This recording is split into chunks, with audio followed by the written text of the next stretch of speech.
سلام علیکم برادرای غریب. یک گوشه کمبغلانه شهر غریبی به همه شما پیغام میفرستیم.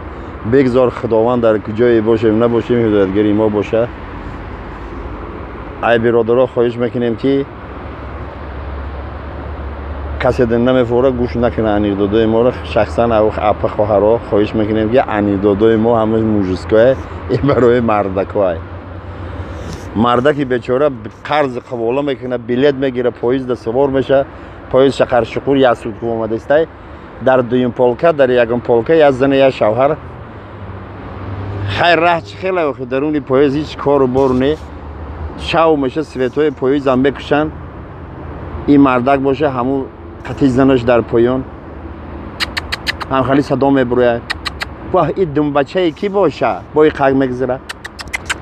واه این دنبچه کی باشه. او بیچاره در بالا خودش اویلی کار و باری غریبی در فکر رفتگی ایس خونه میبره، ایس وزبوجدت شده است.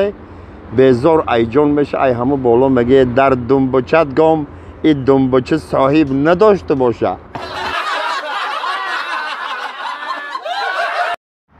سلام علیکم. یک قصه نوبتی نقل میکنیم. تاجیک خطی ازبک جورا میشه. این ازبک خطر میکنه که فکر میکنه که همه تاجیک ایمه ازباویت شدن، ایمه رو دور کردن. گفتای براتن های طوری همه بلندی همه دام نمیرویم. ازبکی بیچاره ناامید برآمدن تاریک کریشه برآمدن.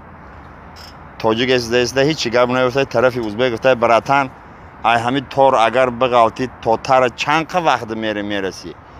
ازبکی بعد ناز گفتای اونو شگام من راه ده گشنگیده میمیرم راه ده.